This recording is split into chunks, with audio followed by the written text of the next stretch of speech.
This is a meeting of the Pioneer Valley Regional School District School Committee. It is Thursday, October 14th, 2021, 7 p.m. It's now 7:08 p.m.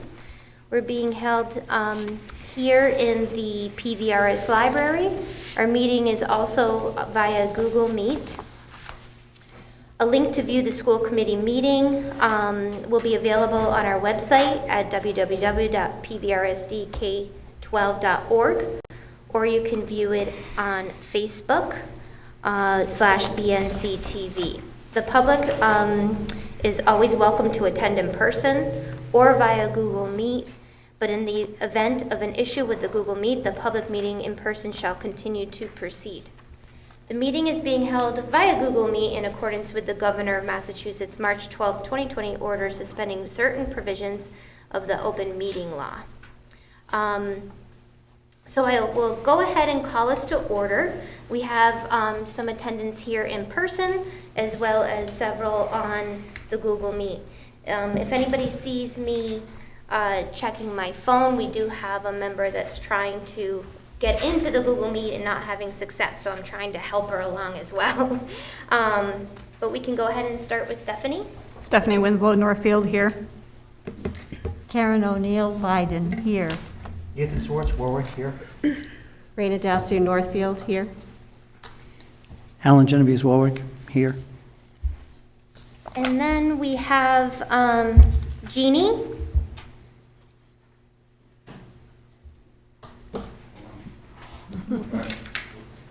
Go ahead, Jeannie.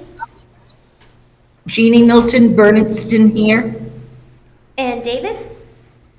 David Young, here. All right, thank you very much. So we are officially called to order. Look at his, David's cat is here as well. Who has more furs? Oh, my goodness. Not fair. What's his name, David? Or her? This is Bertha. She's a she. Bertha, nice. we have Welcome, Bertha. Bertha. I She do likes see me. that someone else just joined. It looks like it's via cell phone. Is that you, Robin? Yeah, I guess I'll join by phone. I only have one Google Meet thing, and apparently I'm not showing up to you guys. That So works. Okay, well, perfect. At least we can hear you and you can hear us. So, Sure. do you want to just mark your attendance? yes, please. Okay.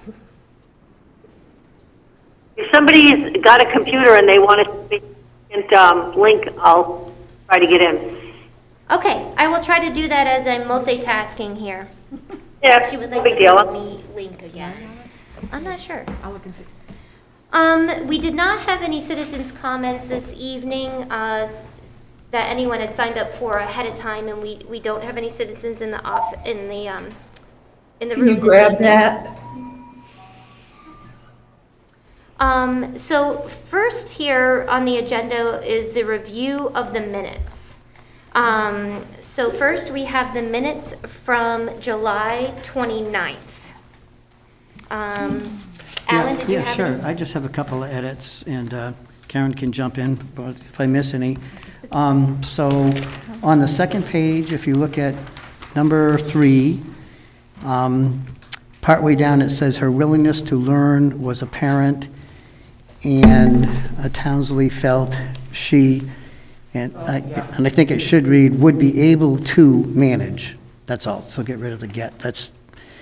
And then just a little bit further down, it says NEP's, probably should read NEP's recommendation to hire her was, and then universal.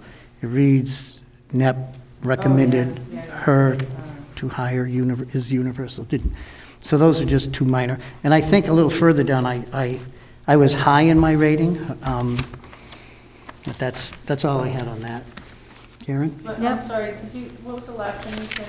Oh, when I was rating it, it said Genovese rated her highly, but high. Oh, okay. That's all. That's all. So those are my minor. Karen, what did I miss? No, nothing for that one.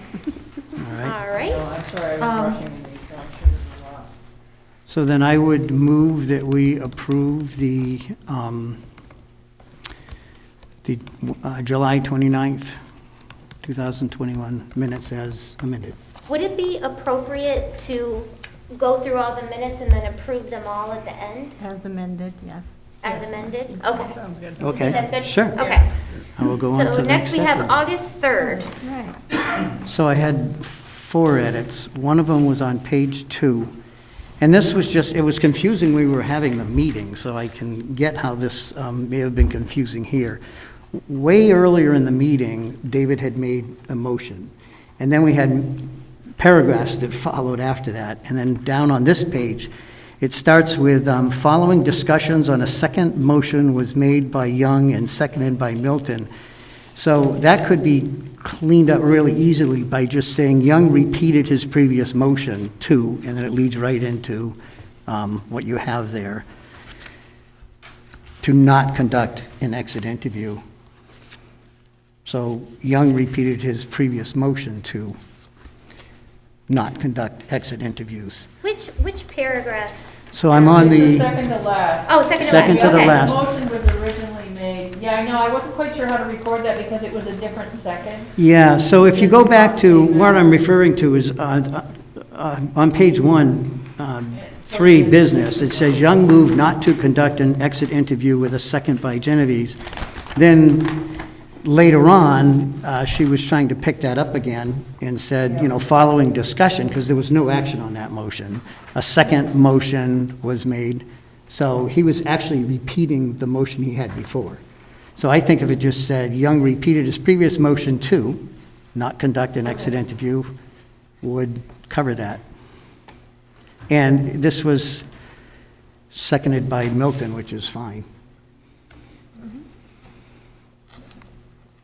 All right, I have a couple on that page if you don't. Oh, okay.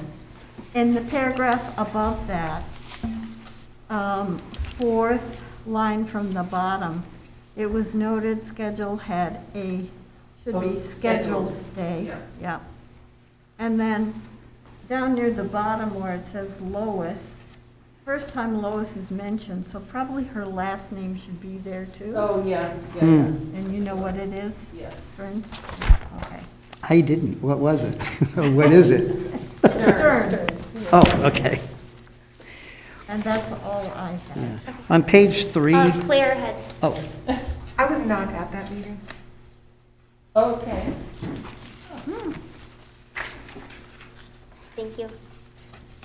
Nor was I had to watch that. It's hard sometimes to tell who's Yeah. on the August 3rd. screen. I'm pretty sure I was at the Vineyard, and I'm pretty sure I didn't log on to any meeting. Okay. so would that mean that you'd strike that whole Yeah, thing that was the way that we- and just okay. start with Dastus Sure. has an issue? Okay. Is that what that would mean?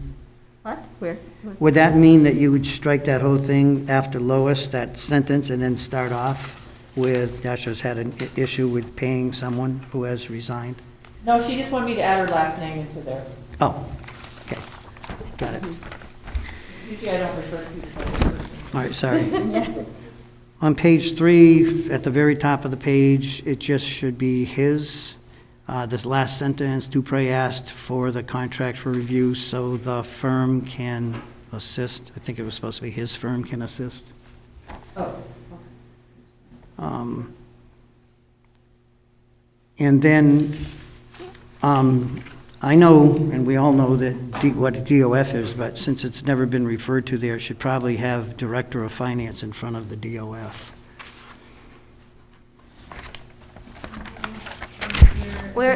Down in the last paragraph, the third sentence, I think, Yeah, first sentence, oh, I'm or sorry, yeah. fourth. Oh, yeah, first sentence, too. Okay. And then the, page 4, the paragraph that starts with Genovese noted he would continue. Later on in that paragraph says, a business manager is certified by the state and the preferred candidate would be certified. That really should be a school business administrator is certified by the state. okay.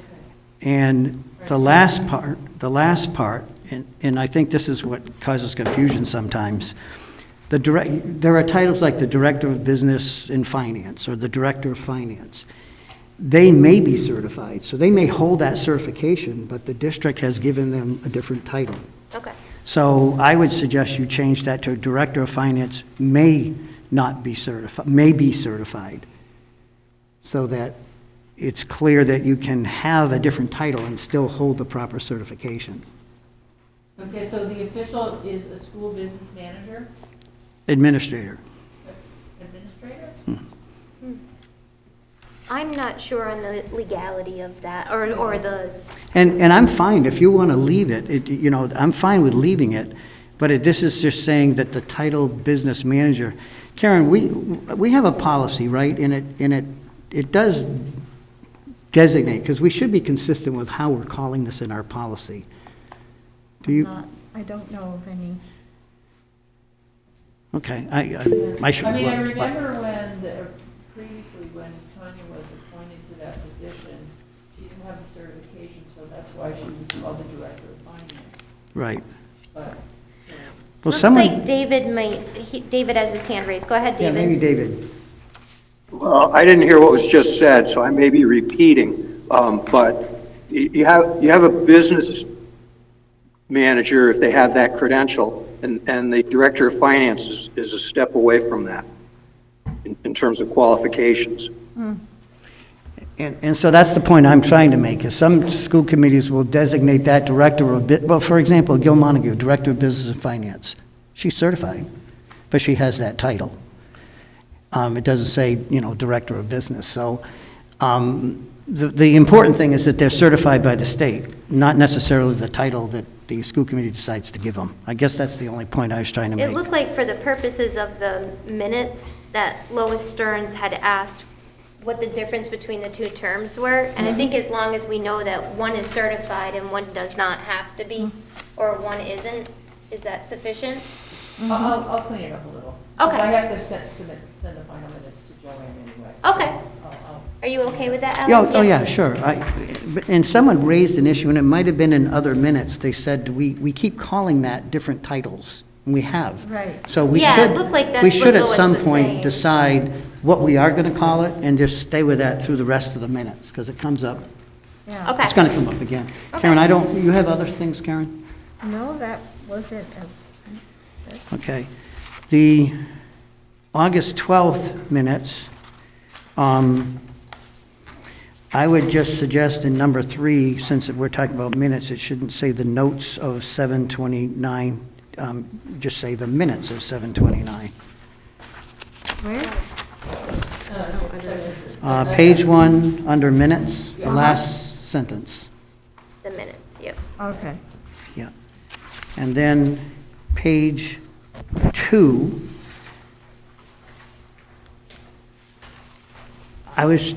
is ES mean elementary students? It says, I was confused, second meal, $3.25, up to $3 at ES, and no charge for high school. No change. Oh, that was no change. Okay, no change. I can write those. And the same for high school, okay. And then, again, here you have update business administrator search on page 2, number 2. Okay. So however you want to do that, just to be consistent.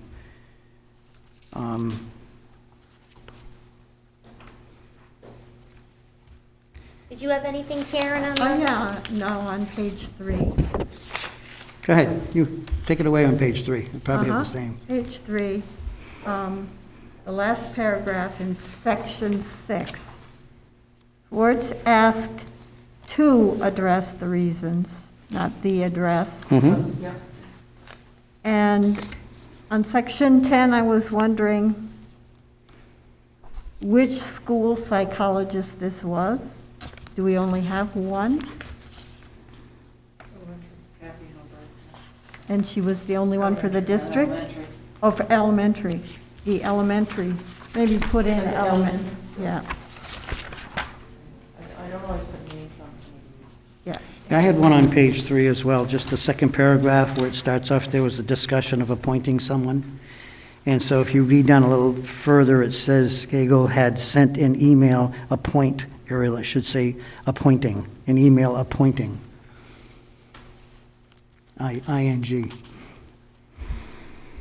Hi, Ryan. The second paragraph?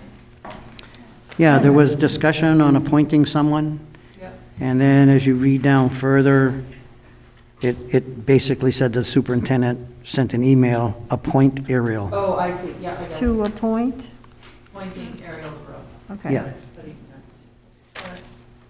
And did you say, Karen, the last paragraph on that section before section 7, it said Swartz? Yes, I did. Yeah, okay, thanks. I have a correction on that page as well.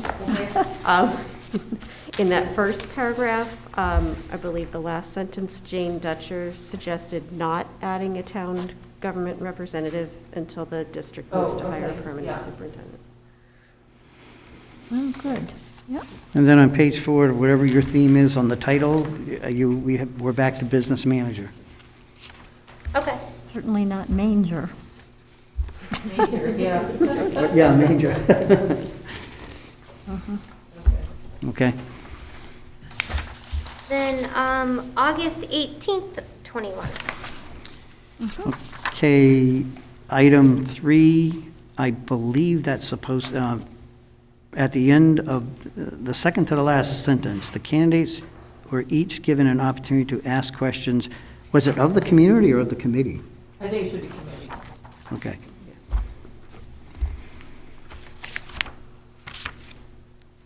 And I only had 2 others. On number 6, Yeah, I have one there too. go ahead, Karen.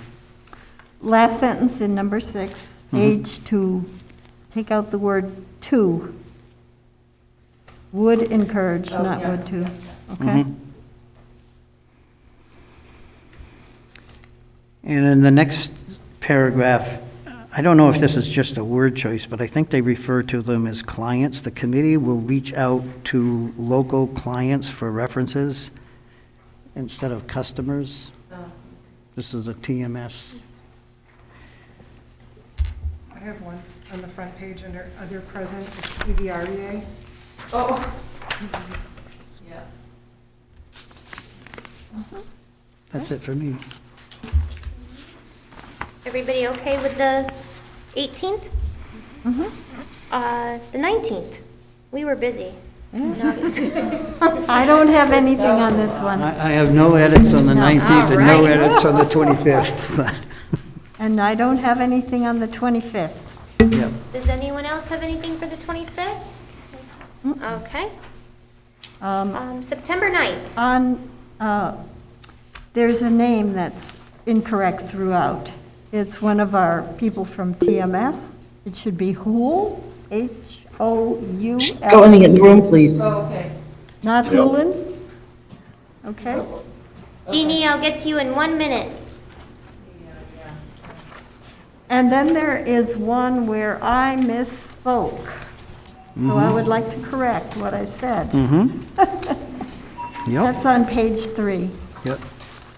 Under the policy subcommittee report. We, at that time, worked on section I as in igloo, very good. I was going to say Inuit, they go together. All right, so I got a little ahead of myself. Wishful thinking.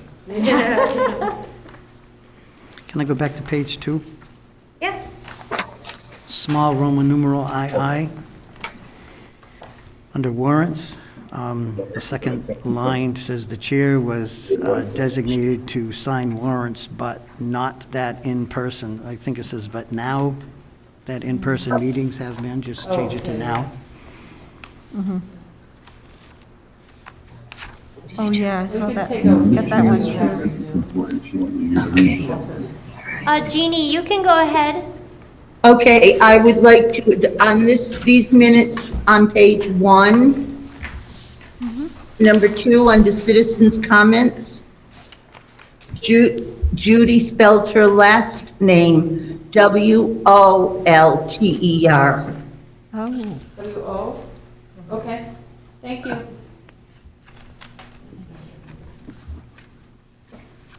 Thank you, Jeannie. Anything else for the 9th? I think, I don't know if this is, there was a brief discussion about the need for a long-range, is it plans to avoid or plan? We're doing a long-range plan. Where's this you're talking? That'd be page 3, Roman numeral 5, item 2, second, third to the last. A long-range facilities master plan. Okay, that probably should say that then.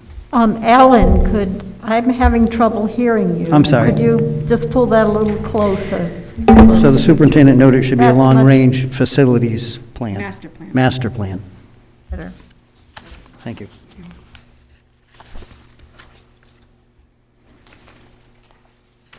Stephanie?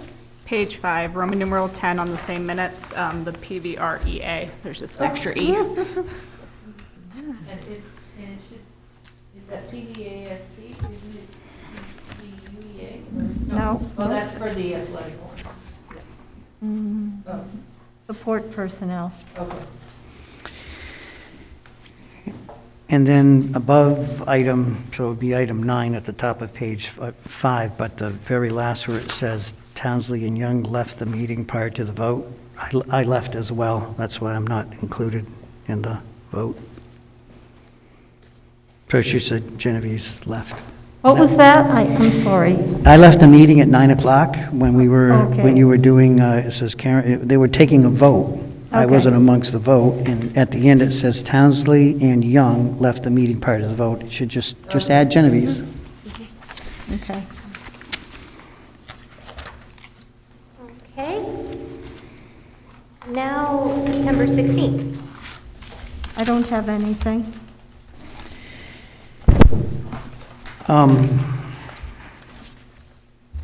I had one edit, but I had, Roman numeral 7, last sentence, it says the program test kits, sports test kits, a CIC health provider, coordinator, and should it say, and an on-site team will administer forms and other paperwork? So 'Cause there it- appears to be 2 sevens. Sevens, yeah, there's a So- 7 on the front as well. Oh, So I'm on is page that 2. Page 2? Yeah. Yeah. Okay. I was just trying to figure out what that I meant. It think it's says, missing a verb. The program includes, I put in will. So I said coordinator and an on-site team will administer forms and other paperwork. So it read, So the program, it should say includes Yeah, test it kits, sports should. test kits, a CSE health provider, Yeah. coordinator, and an on-site team to administer forms and other paperwork. yeah, that's great. Okay. Yeah, thank you. Okay. All right. So if someone, we could entertain a motion to accept all of the minutes as amended. I move that we accept all the minutes on the agenda as amended. I'll second it. Stephanie Winslow. All right, any further discussion? Should we list them? These are going to be in the I next set will of in the minutes. minutes. Okay, thank I you. will put all Thank the you. dates. Thank you. Go ahead, Stephanie. Stephanie Winslow, Northfield, yes. Karen O'Neill, Leiden, yes. Ethan Schwartz, Warwick, yes. Alan Genevieve's Warwick, yes. Raina Dasty, Northfield, yes. Jeannie? Robin Knight, Blyden, yes. Jeannie Milton, yes. David? David, yes. And could we check and make sure that we all have to do roll call votes and not just those of us? I can't remember, but this seems silly. Okay. I realized I didn't name myself in the roll call vote. I just realized. So I will say yes to that. And Julie Burke, Northfield, yes, for the minutes. Okay. So next we have the student report. So Ryan Potter's here. So you can take it away, Ryan. All right, thank you. Put that over here. Thanks. So just some general news.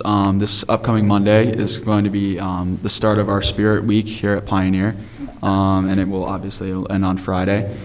Each day is going to have its own theme, so Pajama Day, Decades Day, Tacky Tourist Day, Class Color Day. Did you say Decadence Day? Decades Day, so it's like you might Decades. dress up. Picturing fancy, yummy treats. Yeah, no. That's a good idea, though. So, you know, this is, this year, it's great to be able to put it on because the past 2 years, obviously, we hadn't been able to do it. It's a great way to promote school spirit, and I know that it's a highly anticipated fall festivity. Also, I've decided that every month I'm going to learn about a certain club or part of the school that I don't know much about, just so I can better represent the school and inform all of you, you know, how the space is being utilized and how the curriculum is being utilized. So I thought the best place to start would be Dr. Heffernan's engineering program. This actually wasn't, they didn't have an engineering program when I was in middle school. So it's really, really great to see that we're offering that here at Pioneer. I think it's a really important field to have. So that's some examples of what students are doing in this program. 7th graders are mainly coding. So this is sort of like an intro to engineering.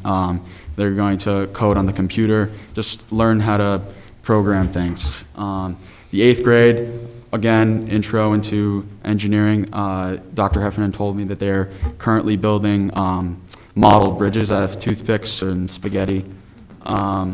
And then high school students are making automatic fish feeders, smaller robots, stuff like that. So they're combining their skills that they learned from all the coding and everything like that, and they're actually, you know, putting it to work. And again, it's great to see that we offer that here at Pioneer. So, thank you. Thank you, Ryan. And Ryan, you are absolutely free to go. We know you're a busy guy.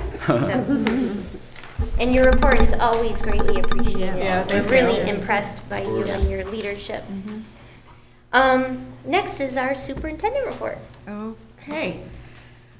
Well, I'd like to start off by, and Tyler, am I okay mic-wise? I would call it closer. Okay. Hang on. Whatever is. How's that? Okay. I will start off by reminding the committee and our viewers of the National Blue Ribbon School Award that our colleagues at Northfield Elementary School so deservedly received this year. This is a recognition by the Federal Department of Education. Our school did not seek out this recognition. Instead, each state is allowed to put forward some schools. NES is one of 5 schools that won this recognition in Massachusetts, and as we have pointed out, it is the only school in Western Massachusetts to receive the award. 3 of the others are from some of our well-to-do colleagues in the eastern part of the state, and 1 is from a fantastic Boston public school. So we are proud of the students, the custodians, the instructional assistants, the administrative assistants, the educators, the administrators, the families of Northfield Elementary School. The school and the PTO are planning celebrations, so keep your eye out, and we will be sure at school committee to let people know. So congrats to Northfield Elementary School. I'm reporting back briefly to the school committee on just a few items. You had asked me to find out from TMS if they would be able to provide financial reports for the first meeting of every month, and the answer is yes. And they will provide you with the regular reports that you have been receiving, along with that dashboard overview that Joel produces. We looked at the dates together. If there is any reason why it wouldn't be ready for the first meeting, it most secondly would be ready for the second meeting, but I believe it will be ready for the first. Also following up, there was a question at our last meeting about checking in on physical education classes in this school, and are they being held outside? I spoke with Principal Burke, who spoke with our phys ed teacher, and yes, they are trying to have phys ed outside as much as possible, and they are about to start a new lawn game unit. So keep your eyes out for some croquet in the field. Also in sports, our football program is taking a bus tomorrow night for a Friday night game down in Greenfield to watch our classmates here who are participating in the Greenfield Co-op. The other kids here and some parents and I and Coach Rich will be on the bus heading down to cheer on our student athletes who participate in the co-op. I had said that I would be reaching out to the towns just to say hello and begin to get to know people. So I was very happy to go visit with some of our colleagues up in Warwick last week. It is a beautiful drive up that hill. We had a great conversation. I was on the NES PTO call last night, and I will be going to meet their select board, our select board, next week, waiting to hear back from Leiden and Bernardston about dates to meet over there. But we're getting ourselves out, and we will be meeting people. Following up on what Ryan had to say, we will be, from next meeting forward, asking a different department or program in the district to come before you every month. So it might be elementary literacy. It might be the unbelievable culinary arts program. I'm not sure if we call it culinary arts, but or the financial literacy program. It might be one of our special education programs. But from now on, every month, there will be educators and or students just sharing with the school committee and our communities what's going on. So thank you for leading the way on this, student representative. Food supply chain. Many of you, I'm sure, have seen the letter that was shared by Food Services Director Mike Honorato. The letter is self-explanatory, and because this is a true crisis, I am bringing it before you. I want to make sure everyone is aware of what's happening. Given COVID, and perhaps other circumstances, I don't know, there are major problems with the food supply chain. The private sector is not able to keep up with getting our deliveries to us on a timely basis, and there are times when what we have ordered is not coming in. This is not unique to Pioneer Valley. It is not unique to Massachusetts. Mike shared with me, he has shared with me several email threads, and I saw one very well written letter today by someone to both the New Hampshire State Director for Food Services and the Massachusetts State Director for Food Service, and they use words like crisis. So I know that Mike is sourcing some of our students' food from local farms. We had a delivery today of 8 bushels of apples from Pine Hill Orchards in Coleraine. I know the 6th graders over at NES were shucking corn because that's what we could get from Rock Ridge, and so the kids had fresh corn on the cob. That's fantastic, and while that is all heartwarming, and it's great for us to be keeping money in our local economy and supporting our local farmers, I want our community to be cognizant that there will be times when what's on the menu is, what we serve is not what's on the menu. So everyone is doing their best. We'll try and be creative, but this is something far out of our control. So I want to make sure that the community understands that. Okay, COVID update. Yes, please. On that point. So that leads to the point that it'll be really important for parents to make sure that, particularly those that have children with allergies, that they really reach out and make sure the food director or those that need to know what foods their children may be, have allergies to. Because they may preview the menu ahead of time and think everything's okay, and then there's a switch, and then there's, well, why didn't I know? So you might want to consider if that hasn't been done. That is an excellent point.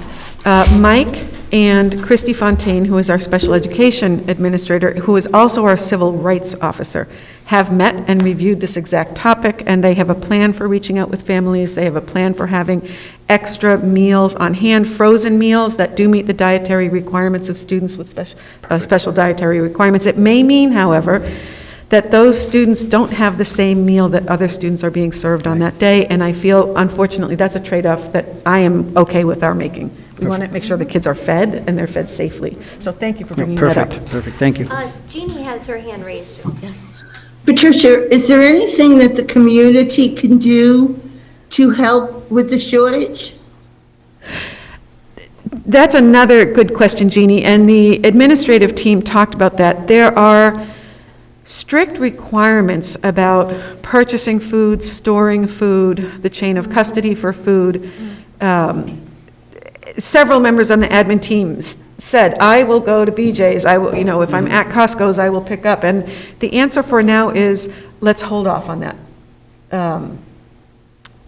So I don't have a better answer to give in terms of a way that the community can help. Thank you. Okay. A few COVID updates.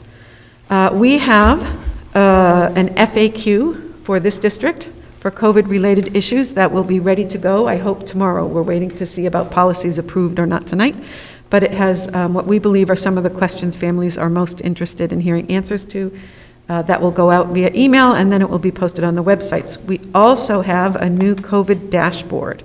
Our new Director of Technology, Chris Fontaine, put it together with Carla Simpson, our district nurse leader. That will have updated case counts for the districts. For the district, I do want to clarify, because we are so small, we are concerned about providing student and staff numbers disaggregated by school, because it would not be hard in a building to know who is out. Right.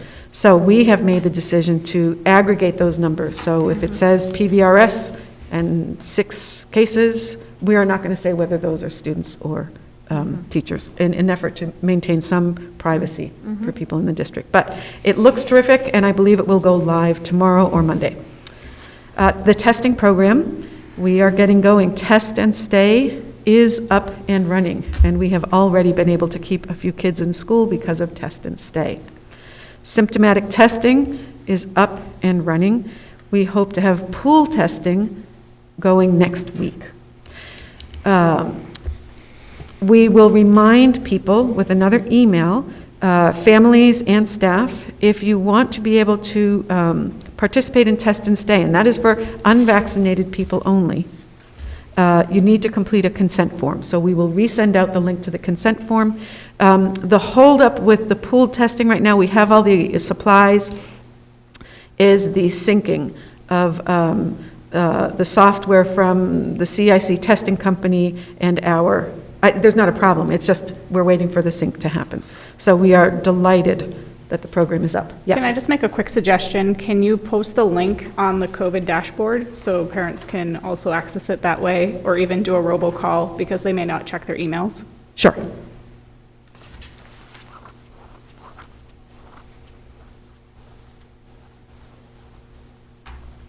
That's a great suggestion. Thank you. Let's see. Okay, this is a longer report this week. It's a good one.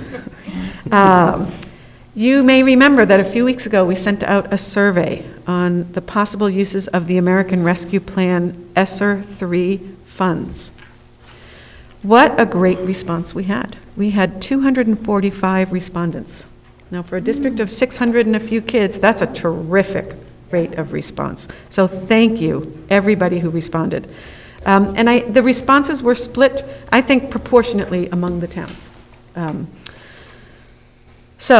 The priorities receiving the highest number of responses, or the 3 priorities that had the highest number of respondents, identifying them as most important, were hiring additional staff to close learning gaps in math and literacy, improvements to air quality and ventilation systems, and before and after school and/or summer learning programs. Now, people were able to choose multiple items, and then there were lots of suggestions, but those were the 3. Each of them had more than 100 people saying, I think this is really important. So what are we doing about this? There are improvements to air quality and ventilation systems that have happened. So I want to make sure everyone is aware we've got these nifty air purifier machines in all the rooms. We have spent a large amount of money to stockpile new filters for those machines. All of the filters were swapped out before school began, and we have enough filters on hand to swap them out 2 more times completely during the school year. So we can be certain that those filters are fresh. Over at Northfield Elementary School, the town has done an amazing job getting hundreds of thousands of dollars in grant money to complete major improvements to energy efficiency that will also result in improvements to air quality. Before and after school programming.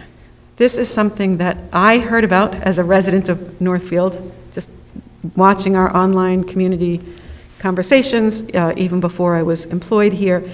So I have some, I hope, good news to report. We would like to offer Pioneer Valley families some relief in this area, and we have been engaged in conversations with the Collaborative for Education Services, CES. They are a major provider of professional development in the area. They provide highly specialized special education programs for kids in low incidence areas. They also, it's a fantastic outfit. They also have an arm that runs out-of-school programs for many, many districts in the valley. Most of the programs that they run are funded with grant money. There are 3 districts that have a fee-for-service program. And we have spoken with them about coming here and getting some before and after care started. I have been so impressed with the quality of the responses to our questions. The gentleman who heads this program has been doing it for 16 or 17 years. Every question that we gave to them, they came back with a good, strong answer. So here's where we stand. We would like to use some of this ESSER money to subsidize before and after care for Pioneer Valley families. We've talked as an administrative team. We've talked about potential hours of service. They would hire, CES would come. They would do the hiring, they would do the registration, they would manage the payment system, they would do the supervision, all of it, and they would hire from within the district. So if there are teachers, instructional assistants, et cetera, who want to work some extra hours after school, and their rate of pay for many people is very good, it's $25 an hour for an activity leader. And they are open to hiring some of our high school students at $15 an hour to be essentially counselors in training. We were so impressed with this. Kelly Carrier was in the room as I had one of the calls. So we will be moving ahead with sort of a checking out in the 2 elementary schools, a pre-registration, how many families might be interested. We're still crunching the numbers about what a subsidy would look like, but I feel this is an excellent use of COVID relief money. Our families need help. There are no daycare, home-based daycare programs in our 4 towns anymore. That's just an example of the kind of stress.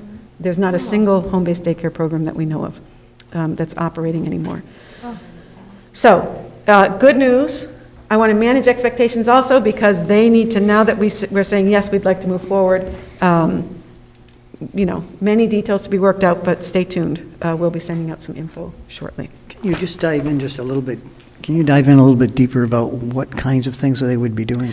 So glad you asked.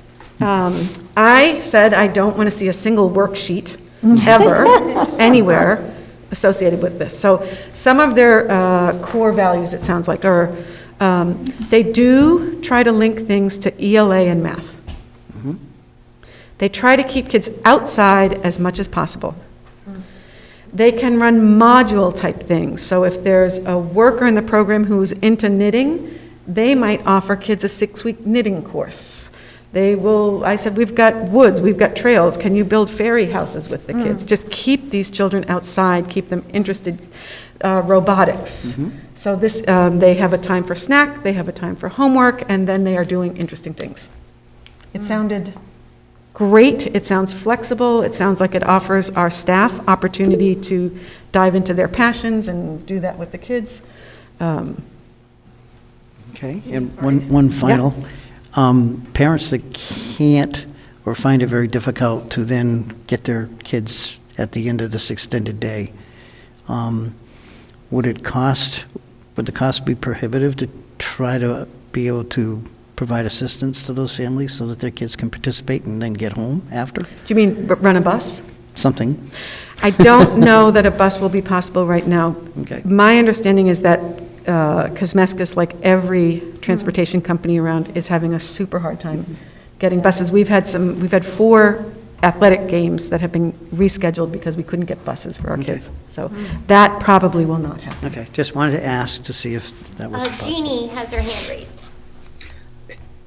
Patricia, what are they looking for skills for the people that they hire to work in this program?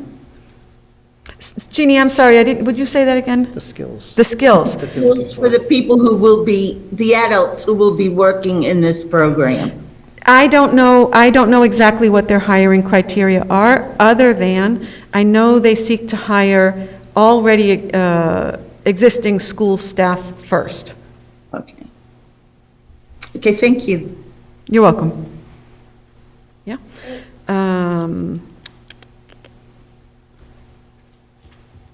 Okay. The other things I think I will bring up during. Are you still under those funds? I was going to ask about the additional staffing. Is Yeah. that going to, can you talk about that? Are we looking at providing staff to address the emotional needs of kids to help them, those that found it difficult, as well as closing the, I'm going to call it the academic gap that has been created? So while we put in, we submitted our proposal to the government for the ESSER 3 money, and we put in some money for more ventilation system work. We put in some money for some planning about facilities.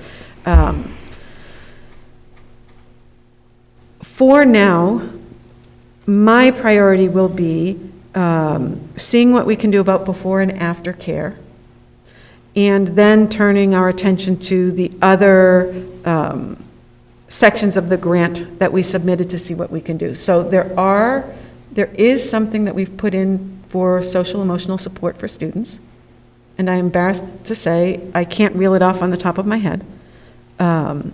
Again, I think our focus for right now is to see what we can do about before and after care, and then we'll march along to the rest of the proposal. And I thought a big criteria to that grant was to help students get caught up because of the, remote learning and some of the issues it faced. So they were trying to make money available for staff and for that particular purpose, to get kids back on track. That is one of the possible priorities in the grant, and the grant application allows a district a great deal of latitude in deciding how they want to spend the money. So that's coming later. Yes. Okay. All right. Thank you. Yes, you're welcome. Thank you. So now we're on to the director of, David has his hand raised. Go ahead, David. I just wonder, as a policy matter, to what extent the school committee ought to have informed that decision to prioritize facilities at this time. It's true that when we put those gizmos in the classroom, we did it instead of first doing any kind of study of what we were dealing with. But we figured we didn't have enough money to do, what might be most prudent, so bought those things. But Alan's point is, this money tracks alongside of Recovery Act money, and the Treasury Department developed 199 pages of interim final rules that govern it. And remediating the effects of COVID on kids' education is an encouraged activity. And I think that we ought to be part of the planning. And I realize we've had a leadership change, but I just wanted to note that. Thank you. Thanks, David. All right, and I see that Jim Bell joined, so welcome, Jim, and Ariel. All right, so next is our Director of Finance report. So I will turn it over to Joel. Good evening, everyone. Can everyone hear me okay? Keep going. Try again. Okay, I just want to make sure everybody can hear me before I get started. You're pretty quiet. How about now? That's better. Okay. So I'm going to get started with the Director of Finance report, and the first item on the agenda is the Accounts Payable report. Does anyone have any questions about that before I move on? Accounts payable report.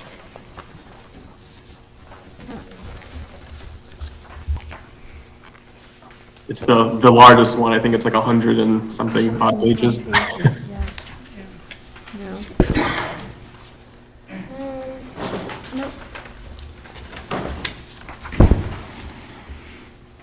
Okay, I'm hearing none, so I'm going to move on to the next, which is the signing of the warrants. Is there any questions or concerns there? I will be passing those around right this minute.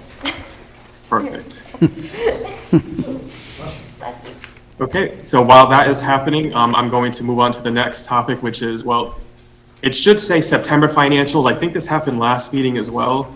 I'm just going to make sure for the next agenda for the next month's meeting that we're always going to be a month behind. So in the November meeting, we're going to be talking about the October financials. Tonight, we'll be focusing on September.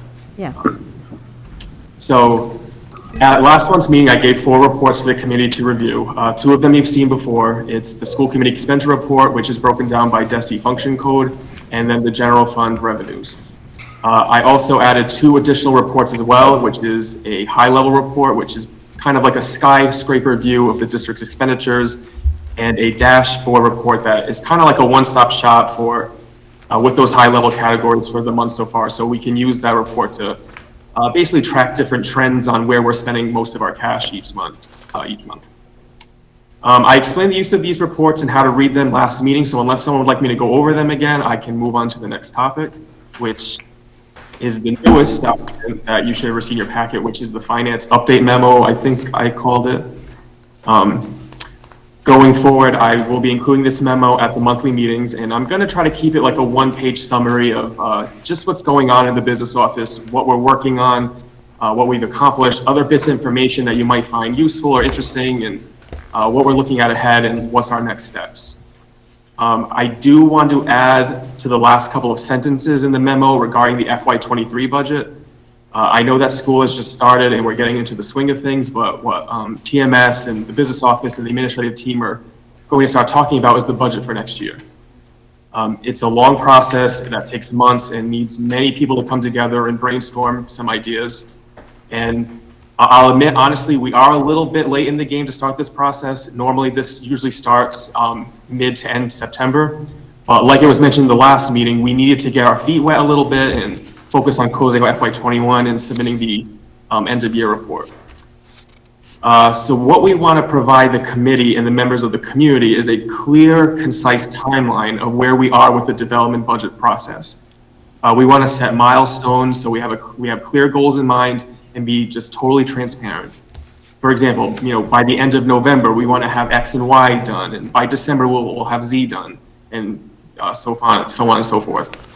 And we want to keep in mind that how this budget is going to affect our students, the faculty and staff, the community, the towns. So we will be reaching out to the towns and various parties to ensure that everyone has a voice while we're developing this budget.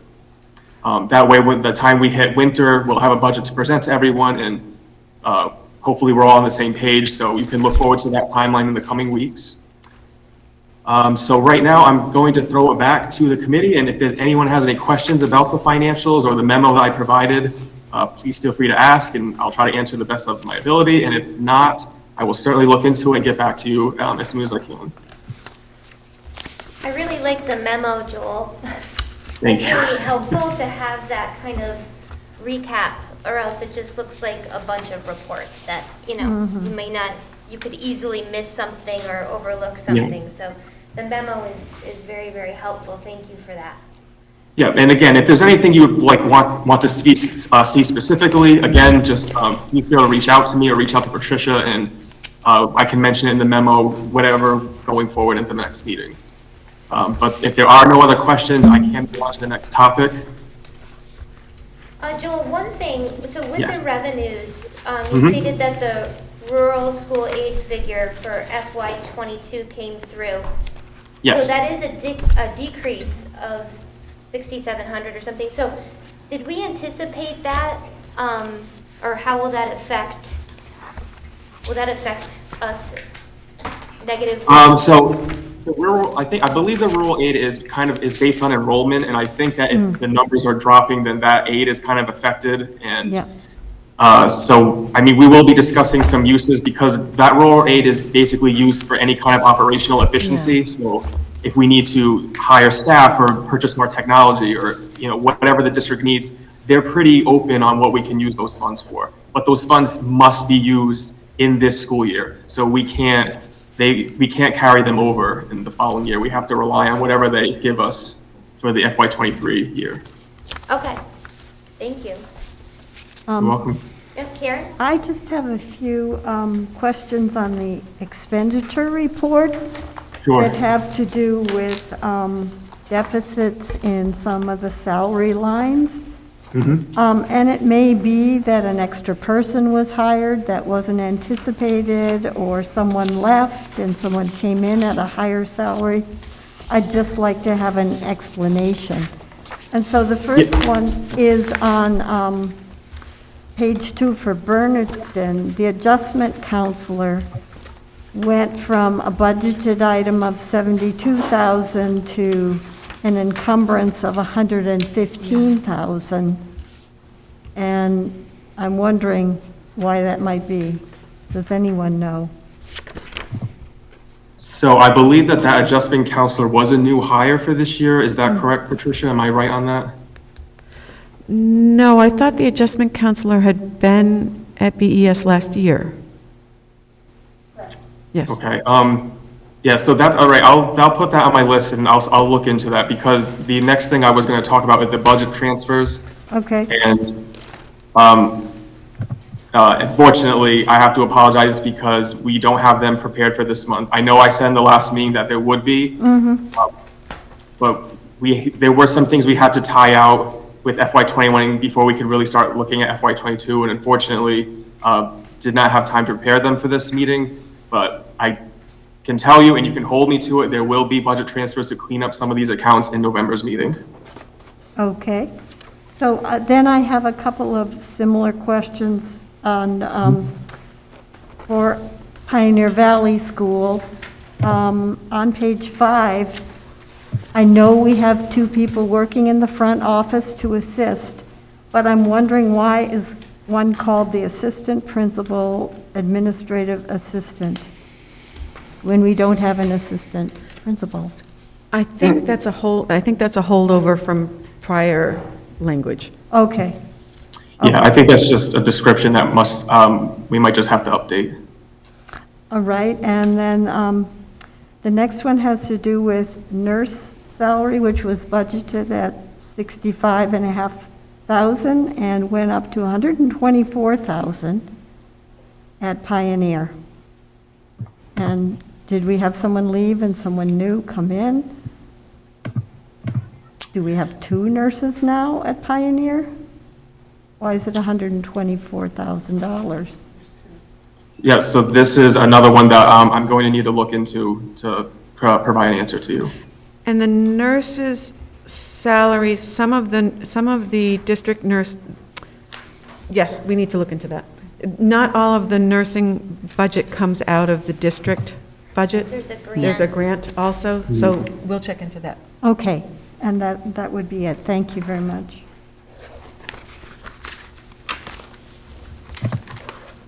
Okay, if there is nothing else, I will move. Another question, very similar Oh, to yep.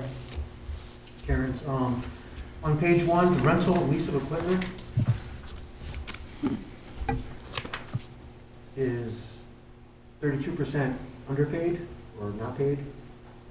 Under budget. Under budget, sorry. Yeah. Yes, I believe that is for the copier leases, and as far as I know about that, there are a couple of copiers that are expiring this school year.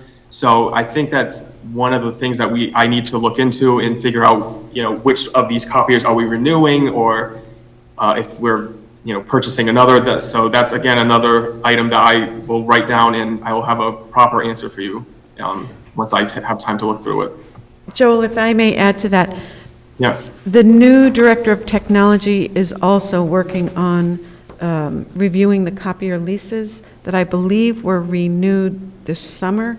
And I have some questions about sort of the exact models that we have leased. And I believe that the Director of Technology is working with the company on modifying some of the leases so that they're more advantageous to us.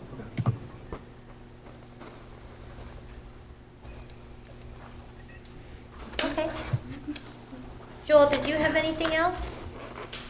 Yep, so the last item I'm going to talk about is the food service report, and I want to thank our food service director, Mike Honorato, for his help putting this together.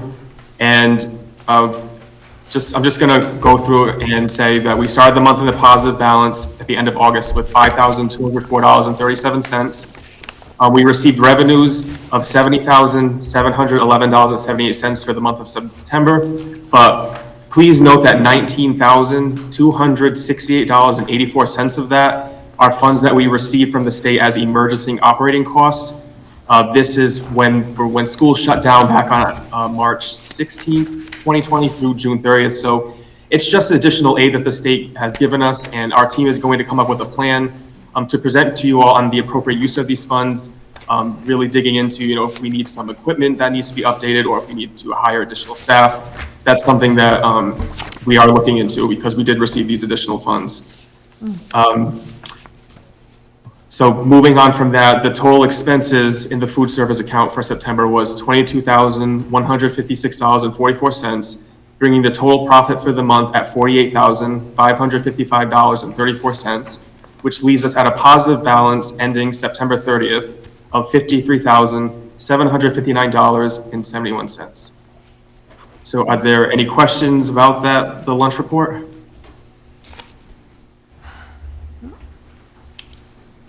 I don't see any. All right, if there's no other questions, then I believe that I'm finished with my little spiel. All right, thank you very much, Joel. We appreciate it.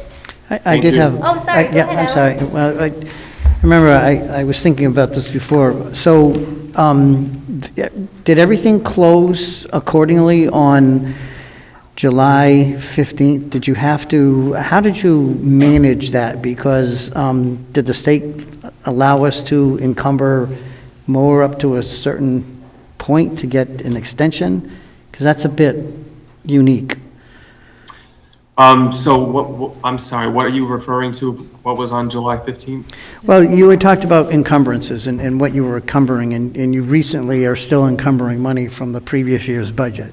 Yes. And so these are POs that have been executed by July 15th. Mm-hmm. Or was there additional leeway to be able to, because of our circumstances, be able to produce purchase orders beyond July 15th, and you're encumbering those?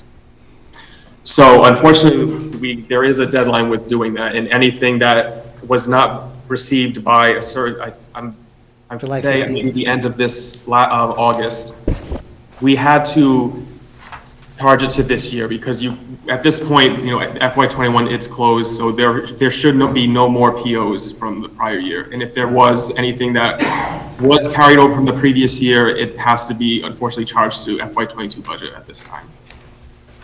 Okay, thank you. You're welcome. Thank you, Joel. Thank you. So we may see some additional expenses that appear additional, but they just didn't happen in a timely manner in the previous year's budget. I'm a little confused by that, honestly. All right, I'll follow it up if I need to at a different Okay. meeting. See what happens. All right. Okay, so now we will move on to subcommittee reports. The negotiation subcommittee. So Raina, you are the chair.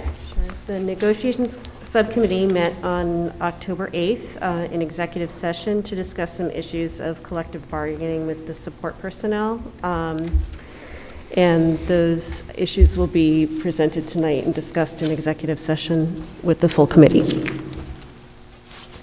Okay, thank you. Building and grounds. Have they met? No, okay. Have you appointed a I will get to that with the, yep.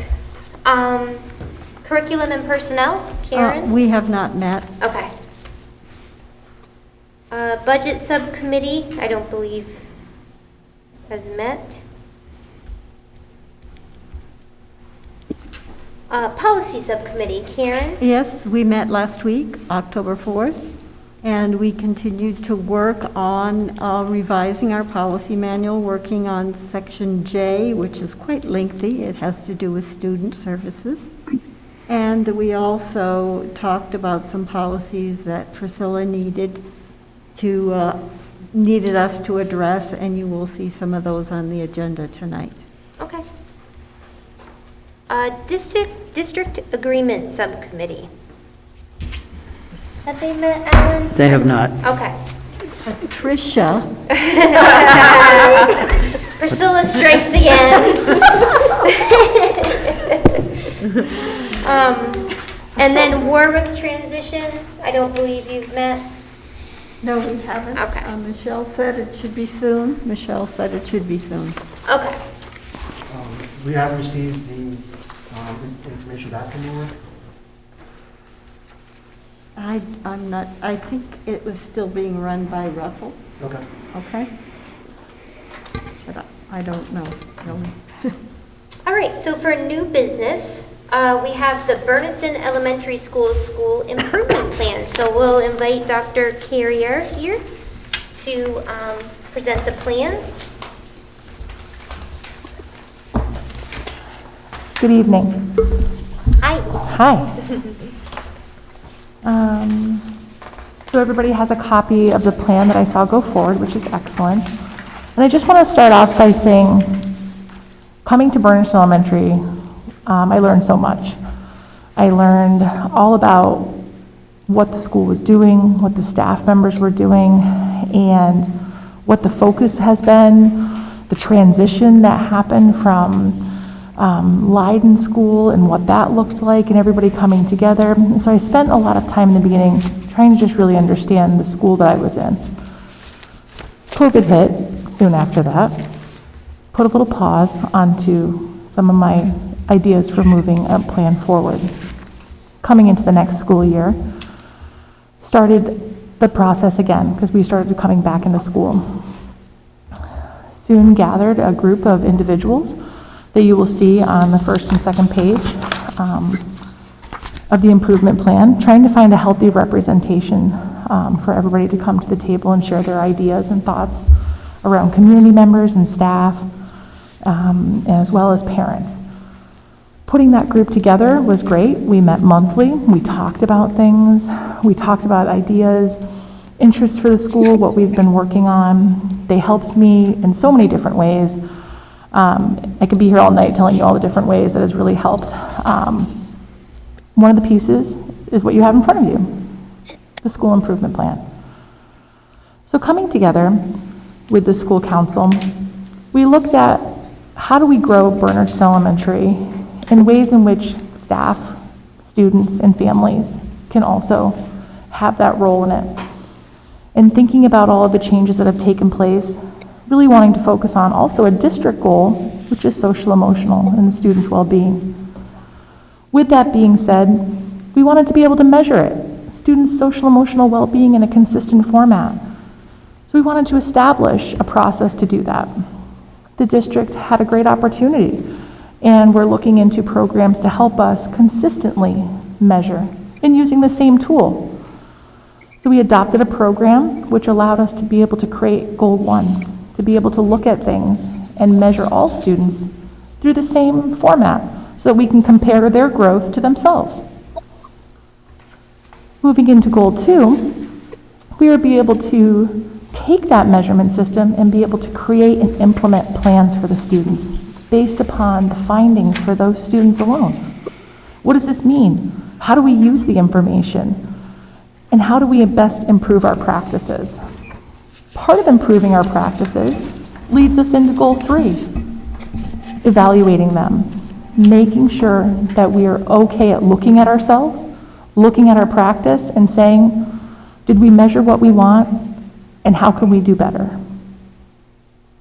And so I'm very excited about our improvement plan.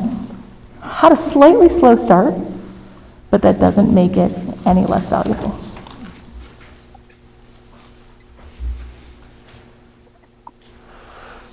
Yes. Yes, I have a couple of questions. Could you tell us what the Culture Club is? I'm not sure it's explained here. Absolutely. There's another name for it in the district that we use both at Northfield as well. And it is a club that looks at the culture and consistency of the school to be able to provide more information. It's consisting of teachers. There's about 3 staff members at each school. And it really just is another look at how we can continually improve the relationships with all staff. And that might be recommendations for the principal. It might be recommendations for us to hold different events, ways to get information out to students or to teachers. Okay, that's good. And I have one suggestion. Whenever an acronym is used, I think it should be spelled out the first time. Perfect. It's a word salad, an acronym salad here.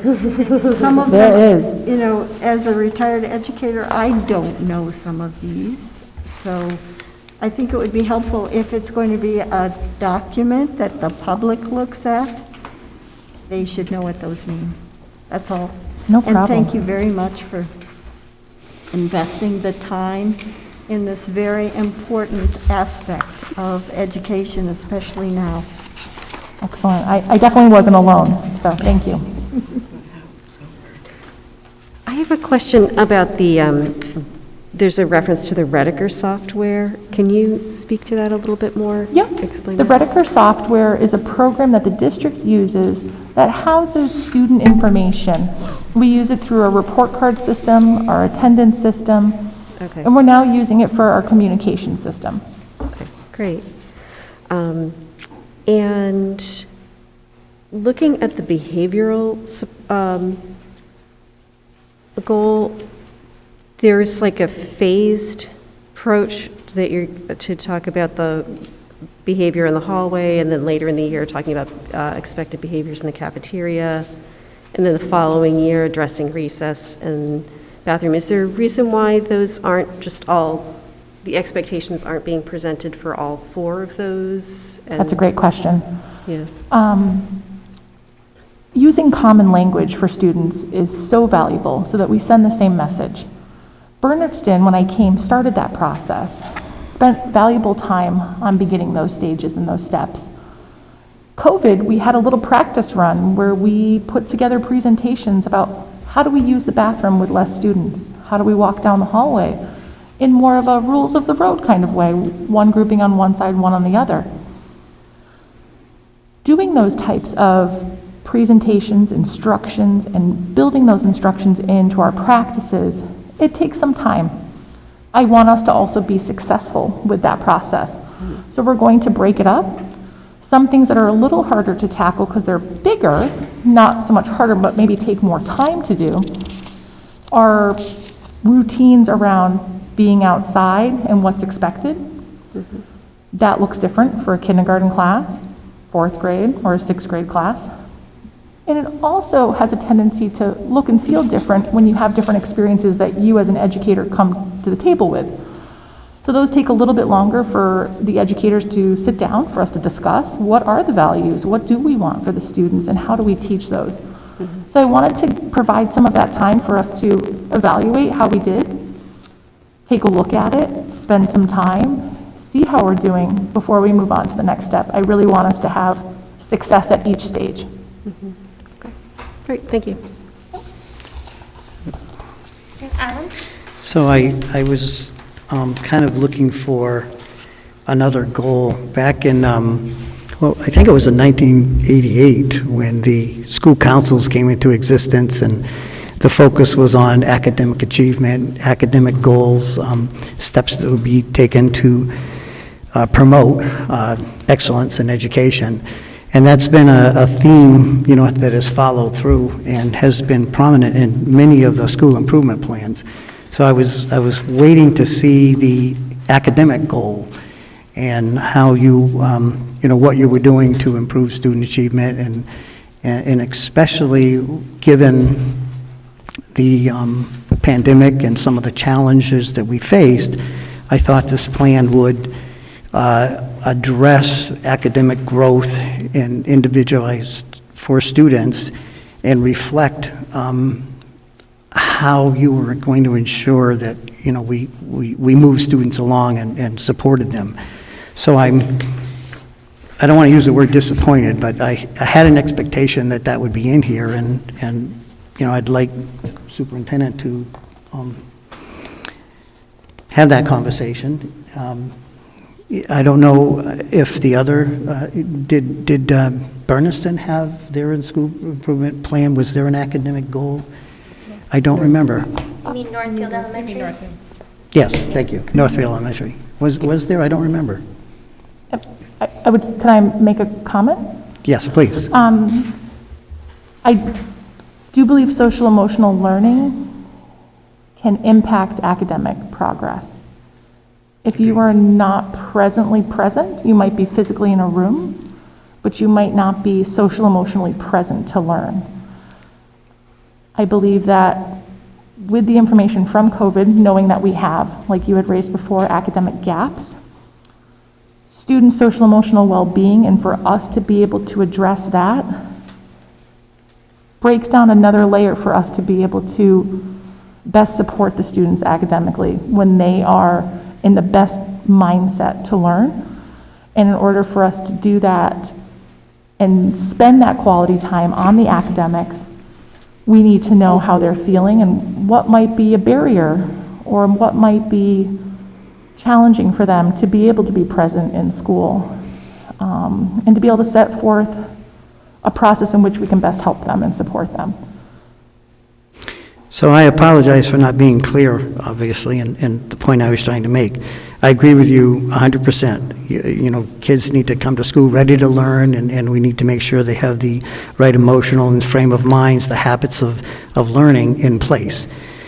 In concert with that, in my opinion, there should be a very clear academic goal that parents who review the school improvement plan can see what's the staff and what the administration, what is happening in conjunction with that, those two elements. I don't want to in any way show any disparity to the goals you have. I think the goals you have here are terrific. I just think that there needs to be, it seems to me deficient without having a clear academic goal for parents to see, particularly since this is going out to the year 2022-23. So I'll leave it at that, I guess.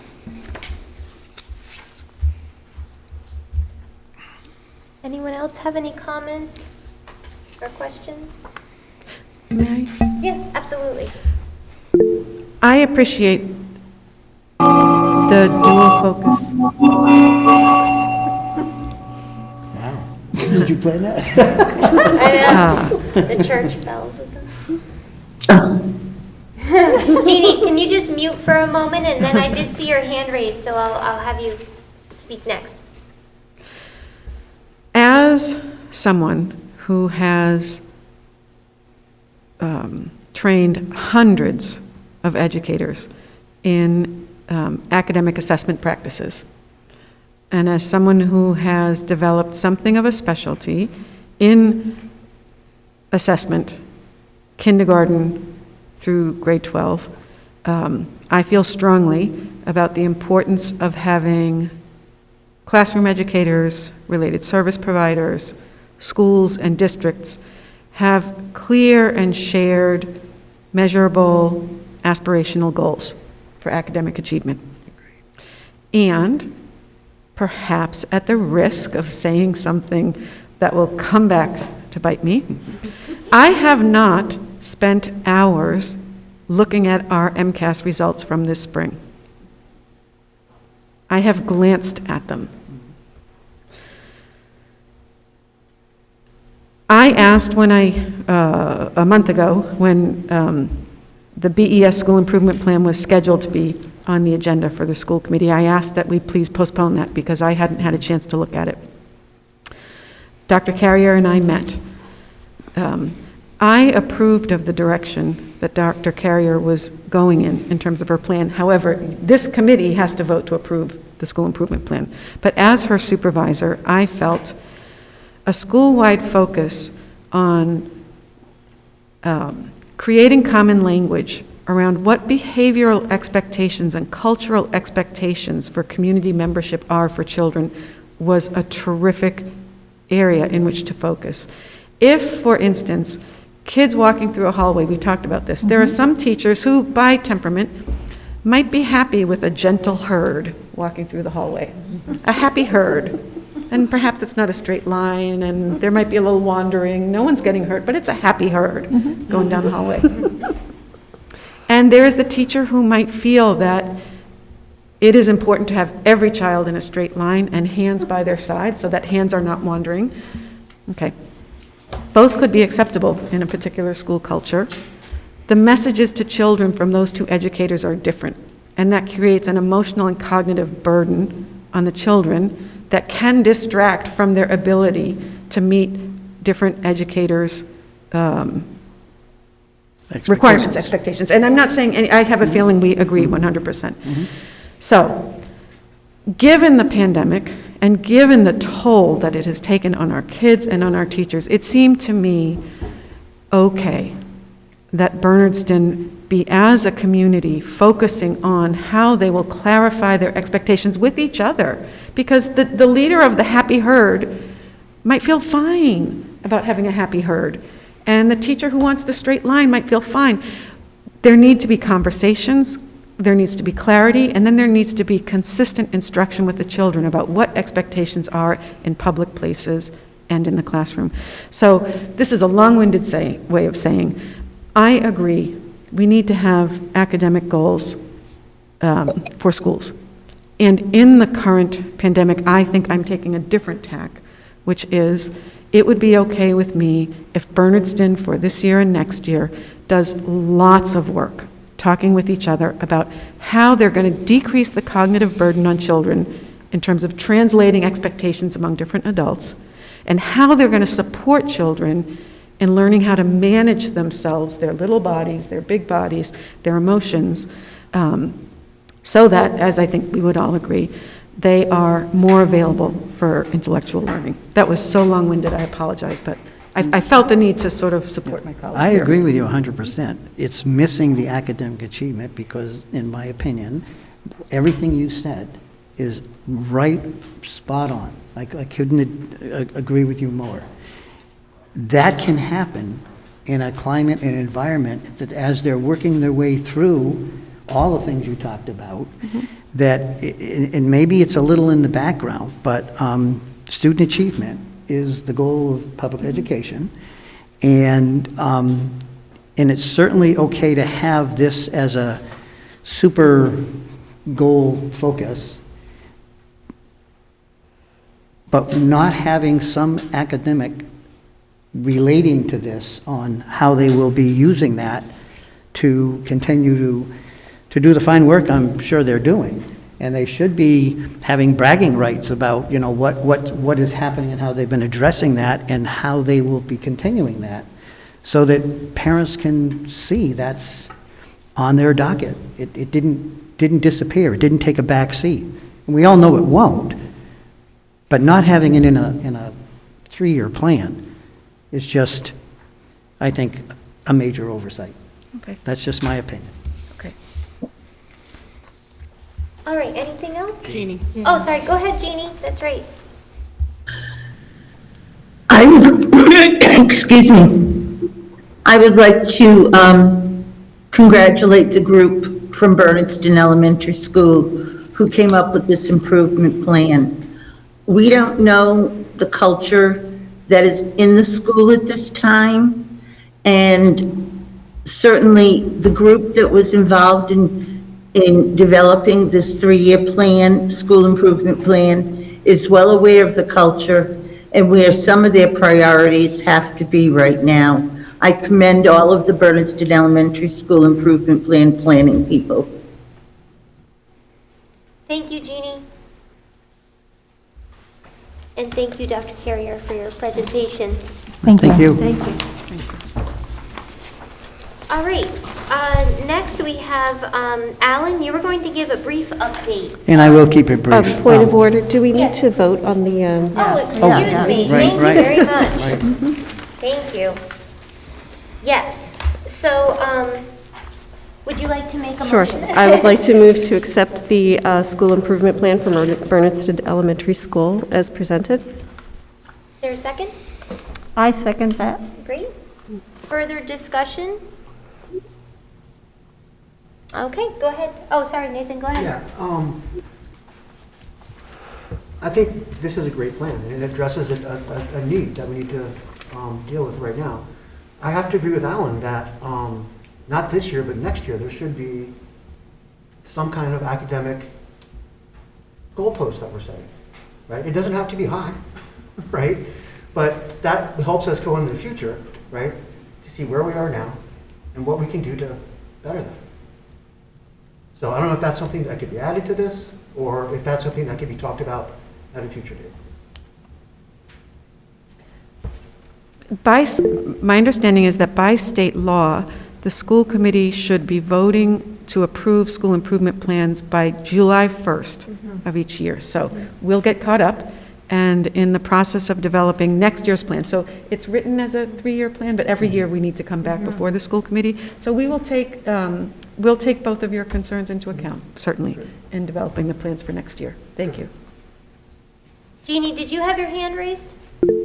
Yeah, I was just going to say, with this, can they add an addendum for next year? But then Patricia answered my concern.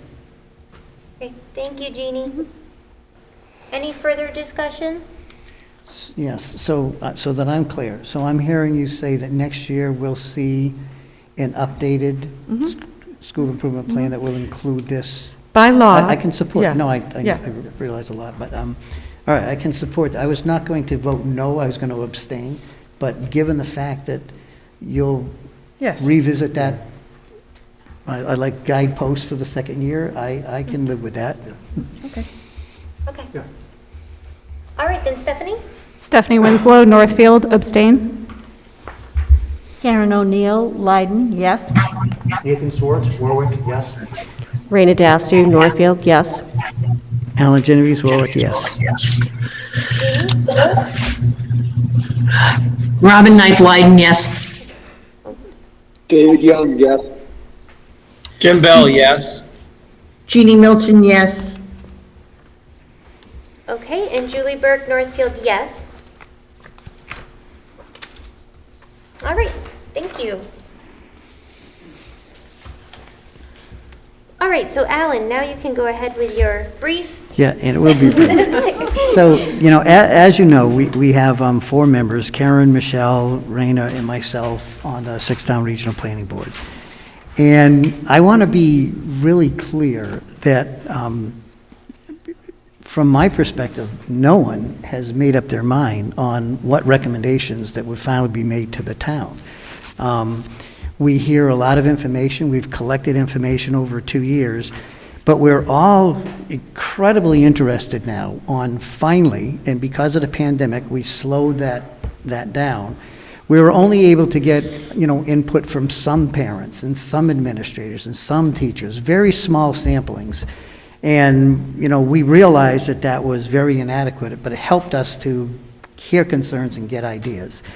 Probably the most important step now is about to occur if we are able to have a facilitator bring this information to the parents in the schools and the staff and all the stakeholders and find out how they're thinking and, what they're feeling and what their concerns are. And that is all going to be incredibly valuable information to weigh in on eventually a recommendation that the Six-Town Regional Planning Board would have to make to each individual community. And then each town would decide, do you want to move forward or not? And I think I've said personally that I see that there may be some significant educational benefits, but there appear to be some really real financial concerns about a larger district. The last thing we want is a bigger district with just the same problems later. And so state funding doesn't seem to be conducive to either some of the towns or the districts. So that's a huge concern. So we'll be working with the state to find out if that could be addressed. And by the way, if it could be addressed at the level and they could do something about additional money, then maybe they could do something about additional money without forming a six-town regional. So, there's lots of parts to this. And I know that, I think that there was concern, I was coming on the committee, to push an agenda, and that's the last thing I'm doing. What I'm trying to do is follow through with what the six towns have asked us to do due diligence, get all this research together, and then make a recommendation at some point. So an RFQ was in the paper, I don't know if you saw it on Saturday, so that was out there. We're looking for a facilitator. It'd be nice if someone within our communities had that skill and was willing to step up and do that. That would be very helpful. This money that we have is an extension of the previous grant. We had some money that we couldn't use in time because of the pandemic, so we were allowed to reapply for that money. And that's going to take care of the facilitator, if it's grant funded, up until December 30th. And then we'll have I'm going to call it an interim report. We've also written a follow-up grant now for a new grant that would continue the work of the facilitator, with the idea being in January, February, March, April, all of this meeting with people, conducting surveys and so forth, we get this information, there'd be a final report. The main focus of the education subcommittee in working with consultants was they developed a survey that will be given to all the constituents. The main focus of the education, of the Finance, Transportation, and Facilities Subcommittee was to work with the consultants to develop a tool which it could really help Pioneer as well as Gil Montague or a new school district, because so much time has been put into this where we were able to share ideas and have the consultants take those ideas and run with it, that we'd be able to plug in information and would go through the spreadsheets and populate it so we could get budgets more accurate, or accurate budgets, I don't know if they more, so we could get projections on what our funding might be. So I think whoever the business administrator is later, that they're going to look at this and say, wow, this was a great thing to have. So if you know of anyone or any firms that do facilitation, please pass the word along. I think it's October 20th or 22nd, but that the deadline is for getting RFQs in, and we'll go from there. And then at some point, there'd be a presentation to the school committee. But in your role as parents, as grandparents, as residents, hopefully you'll attend some of these forums. And there'll be in-person forums, there'll be remote forums, and there might even be a site where people can come in and talk one-on-one with the facilitator. We're going to try to figure out as many avenues as possible to get information. So that's where we are. I don't know if any of the other three members have... Oh, and David. I forgot to mention David was on that as well.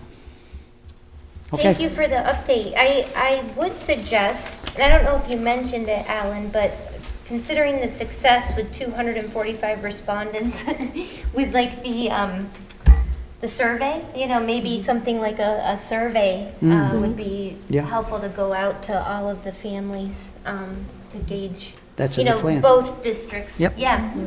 Okay. Great. Thank you. So next we have the discussion and vote for vice chair. So as you all are aware, Mike Townsley resigned he wanted to make it very clear that my knee-jerk reaction was, no, what are you doing? And he wanted to make it very clear that he was leaving because he felt like we were in a really great place. And he has put in, several years of a lot of hard work. And he didn't feel like he could leave if we were in chaos, so he really felt very encouraged after the last meeting that it went so well that he could step away and not be a ball of worry. So given that, we do have a vacancy for vice chair, and my knee-jerk reaction to Mike's departure wasn't just because that I really enjoyed getting to know him as a school committee member, but it was because I need help. And he was very available and willing, and a great colleague for me as the chair. We do believe that the vice chair role is crucial to the success of the committee, and for the leadership of the committee. Along with number 4 here, I did reach out to the town of Bernardston. The member for the towns, when someone resigns during their term, yep, the town moderator then appoints the member. So this is nothing where I have no authority over selecting someone from Burnison. That doesn't mean I haven't said, hey, wouldn't you be great for the committee? To people, parents I've seen at sporting events. Are you from Burnison? When I checked in with Lou Bordeaux a couple of weeks ago, they had not made that appointment yet. I did let them know that I was available if they needed any assistance or anything like that, and I have not heard from them. So as of right now, we do not have a third member from the town of Bernardston. But I am hoping that we could potentially choose a vice chair this evening. A couple of members have sent me communication separately saying that they would be willing to step into the role, and I feel it's important for the committee to decide. So I want to open it up for discussion. If there's a committee member that would like to, that feels someone would be a good fit for that role, they can certainly, put their name out there, or if the member themselves would like to do so, absolutely, but I'll kind of leave it for a discussion now. Stephanie? I think Karen would be great. She was the first person I thought of when Mike resigned, and I always think that Karen has a very good sound judgment. She's calm, she's collected, she has her facts straight, so I think she'd be really great. Thank you. And there was a point at which, before Mike joined the fray, that I had reached out to Julie, and I was the one who nominated her for the position of chair. And it took some convincing, because she's a very busy woman. And I offered to help. And when Mike stepped in, that was fine with me. But I reached out and made the same offer if that was the committee's wish. I feel like I can work well with her. Thank you. Thank you. Jim, your hand is raised. Yeah, I'd like to speak up for Karen.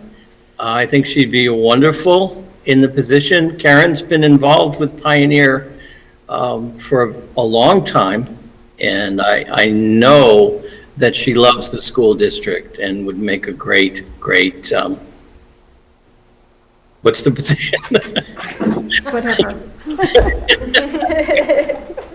Vice Chair? Vice Chair, yes. Vice Chair. All right, thank you, Jim. Is there anyone else that would like to? Yeah, I had expressed an interest to the end of the year, but I have to agree. I think Karen, I think I mentioned to her at one point about actually being the chair when we were looking. So I think that's a really good suggestion, and I think having the chair from one town and the vice chair from another town is really important, particularly when I think we have in our policy the chair is for 2 years, and then usually the vice chair does not. I'm goes not into sure. that. I was going to ask about that too. My understanding was the chair is the chair for 2 years, and then I thought, I could be wrong, that the vice chair usually assumes into the chair, but perhaps not. I don't think we No. Okay. have that actually. Okay. So I think it's good that there's someone from each of the towns in that role. So I guess, go ahead, Stephanie. Can I make a motion to Yes. appoint Karen as vice chair? Okay, is there a second? I'll second that. Raina? All right, any further discussion? Okay, go ahead, Stephanie. Stephanie Winslow, Northfield, yes. Karen O'Neill, Leiden, yes. Nathan Swartz, Warwick, yes. Raina Dasty, Northfield, yes. Alan Genovese, Warwick, yes. Robin Knight Blyden, yes. Jeannie Milton? David Young, yes. Jeannie Milton, yes. Jim Bell, yes.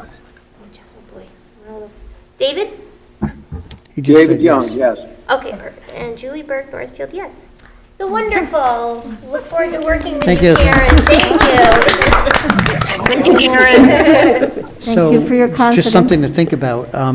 So Mike had, and maybe you have this coming up, but as the vice chair, I mean, he was doing the building and grounds, he was doing the budget. Yes. And so those are going to be important. Yeah, so we really would need, once we get the 12th member, Yeah. just as Stephanie did, she stepped into the vacancies, and thankfully you were okay with that. I didn't give you much of a choice at the time.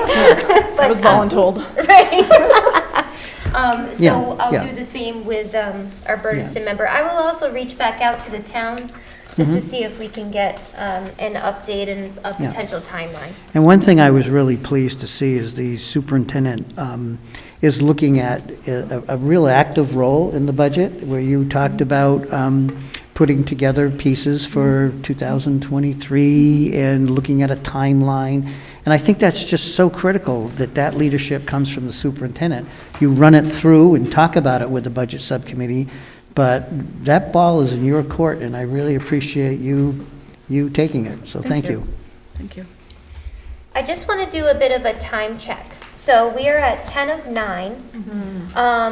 We do need to have a hard stop at 9:30. I think we've all agreed that in any meeting past, especially the 2-hour mark, the 2.5-hour mark is just too much for everyone and our viewers and our community and their teachers and everyone. So I think that we could, number 5, the Vernon tuition rate, Ruth Pottee's appointment, I think that those could go pretty quickly. I'm being presumptuous, but, and then I'm thinking, it's very clear we're going to need to meet next week. Because the rest of these things will take some time. I do think it's important that we have the executive session this evening. So, with the committee's permission. Let's move through them. Huh? Let's move through them. I'll make a motion that we appoint Ruth Potee as the school physician for 2021-22. Right. Item 6. Is there a second? I'll second that. Any discussion? I have a question. Sure. It looks like they're getting a total stipend of $2,600, but in the budget, it looks like it's $1,400. Yeah.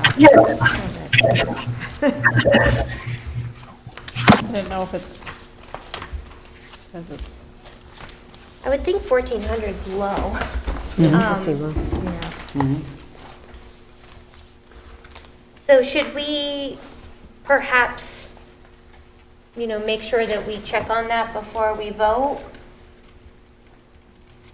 This could be, Do you? I think we should act on it and correct ourselves later if it's in error.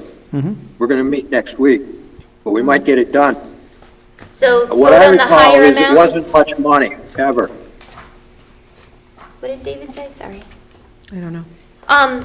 David, you're suggesting voting on the 2,600? Yes. Okay. Yeah, I'm fine with that, Me if too. everyone else is. That Yep. way the higher amount is, It's approved and approved. okay, Deserving. yes. All right, any further discussion? So we have Alan with the motion and Robin seconded. Stephanie? So we're gonna With the 2,600. go for the 2,600 and then see why the budget is for 1,400?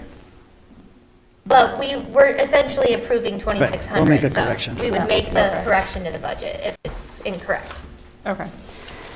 Stephanie Winslow, Northfield, yes. Karen O'Neill, Leiden, yes. Nathan Swartz, Warwick, abstain. Raina Dastu, Northfield, yes. Alan Genovese, Warwick, yes. Robin Knife Leiden, yes. David Young, yes. Jim Bell, no. Jeannie? I don't see Jeannie. Okay, we don't see, maybe we lost Jeannie for a moment. And Julie Burke, Northfield, yes. Okay, so that motion passes. Did Robin go? Oh, Yes, you Yes. yes, Robin did say yes, yep. Okay, I would move that we approve the Vernon tuition of $16,800 for the coming school year.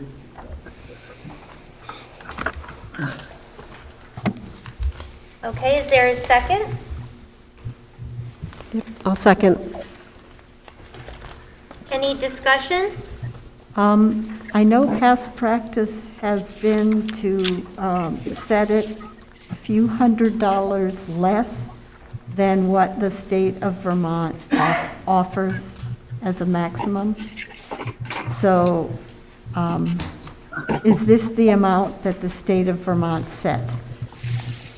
Yes, So please. in Joel's memo for Yes. this month, so what he says is that we've received a new tuition bill and rate from the town of Vernon. Oh, okay. At $16,800 for 21-22. It's an increase of $600 from the 2020-2021 tuition rate. Okay. So I'm going to assume that means Yeah, that, that's what we will pay. Okay, fine. All right, any further discussion? Okay, Stephanie? Stephanie Winslow, Northfield, yes. Karen O'Neill, Leiden, yes. Nathan Swartz, Warwick, yes. Raina Dastu, Northfield, yes. Alan Genovese, Robin Knife Warwick, Leiden, yes. yes. Oh, sorry. So Alan Sorry. said yes. Yep, now Robin. Yes. Robin, yes. Jeannie? Jeannie Milton, yes. Jim? Jim Bell, yes. David? David, yes. And Julie Burke, Northfield, yes. Okay. We can get things done quickly when we put our minds to it. All right. So, we will, Do you want me to make a motion that we move executive session up at this point? I would, that would be my suggestion. Okay, and that is all right as far as the policies go? I'm okay with that. Okay. All right, so, don't. I move that we take up the executive session next on the agenda. Second. Any further discussion?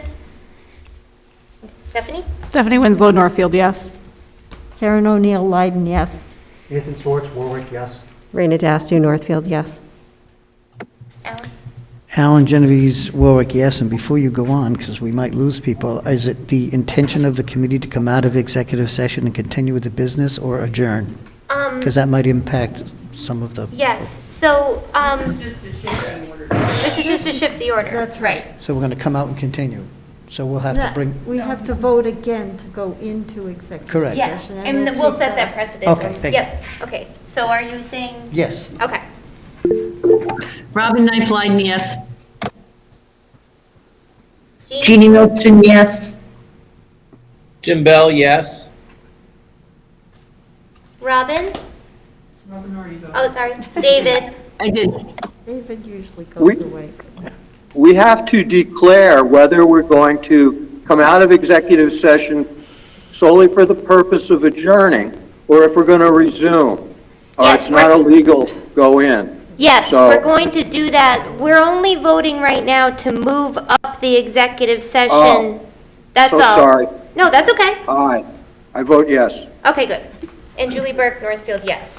All right, now that we have agreed to move up the executive session after number 6 on new business, I'm thinking that this will take 30 minutes at least. That's my feeling.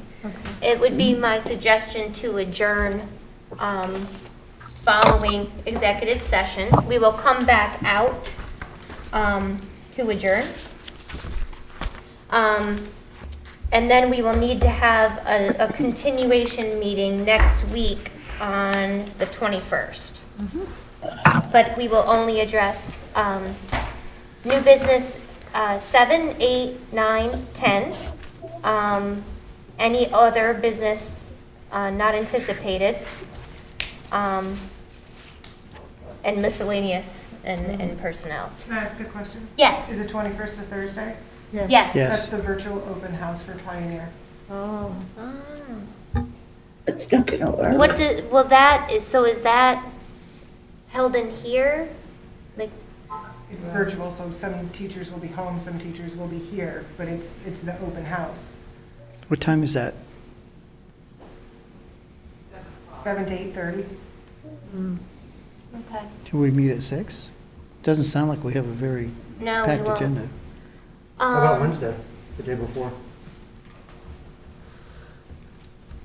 Let's see, so, thank you, Claire, for bringing that up.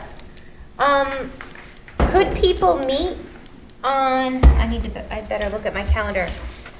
I worry a little bit, starting at 6 o'clock before, and then we're worried about running into the virtual open house. Yeah, it doesn't give much time to. Yeah, could people meet for a continuation meeting of this meeting, which like Alan pointed out, really, but They're they are substantial. yeah, they are significant updates.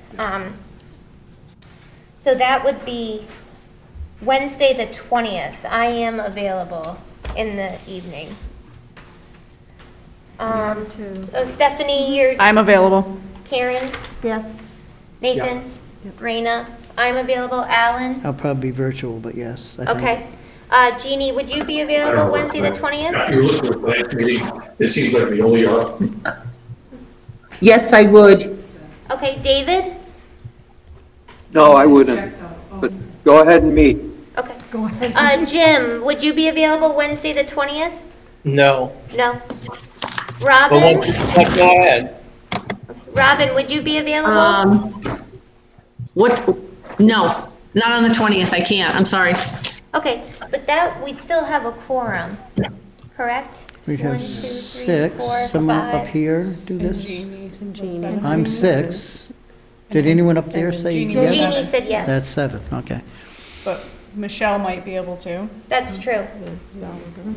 Okay. So I will check, yes. PNCTV can't be there. Cannot. Okay. We can still host the meeting in person, though.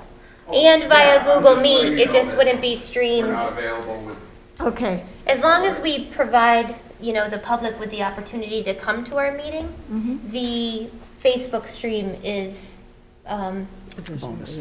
a bonus, thank you, yes. But we can still have our Google Meet option as well as our in-person option. And we Okay. can still record the meeting on. I will record it, yes. Okay, Wednesday, October 20th. At 7? Okay. All right. So then we would need to vote or entertain a motion to move into executive session. And for the person who is going to make that motion, if you could please read number 9 here, Roman numeral 9. And clarify who's going to the meeting and whether you're coming back. Sure. I can do Okay. that. I make a motion that we go into executive session pursuant to MGL Chapter 30A, Section 21A3, to discuss strategies with respect to collective bargaining with the teachers, support personnel, and athletic director if an opening meeting may have a detrimental impact on the bargaining of the public body, and the chair so declares. We were returned into open session for the sole purpose of adjourning, are we not? Yes. Yes. Yeah. And the superintendent will be joining us? Do we Yes. need to specify that? Oh, you want that part of the motion? Yes. Is it Okay. typically part of the motion that the superintendent joins? Well, No. whoever is not a committee member, you please state who's coming. Oh, back. okay. Okay. And The superintendent is invited into the executive session. And his hand? You want me to take notes? You better Yeah, write- yes, yes. please. The secretary, yeah. Okay. Is there a second? I'll second it. Okay. Any further discussion? I don't see anything. Okay, so Stephanie? Stephanie Winslow, Northfield, yes. Karen O'Neill, Leiden, yes. Nathan Swartz, Warwick, yes. Raina Dasty, Northfield, yes. Alan Genovese Warwick, yes. Robin Knight Leiden, yes. Jim Bell, yes. Jeannie Milton, yes. David? David Young, yes. Okay. And Julie Burke, Northfield, yes. So, I can, keep the Google Meet. All you're doing is coming back to adjourn, I'm just gonna end the meeting. Yes, Yeah. okay. Yeah. We would just be, since we're just coming back to adjourn, we will be ending the live stream now, since the purposes of coming back are just to adjourn. So if the rest of the committee members want to stay on the Google Meet, I will bring, and actually, we don't have anyone here in the room, so we'll be staying right here. Yeah. But the live feed will end. Okay. Oh, except I was going to use the board in there. Oh, we can certainly go in there, yeah. But can we, you'll bring your. I will, I'll bring my computer, yep. All right, so thank you to our viewers. We'll now adjourn into executive session. 9:05. Thank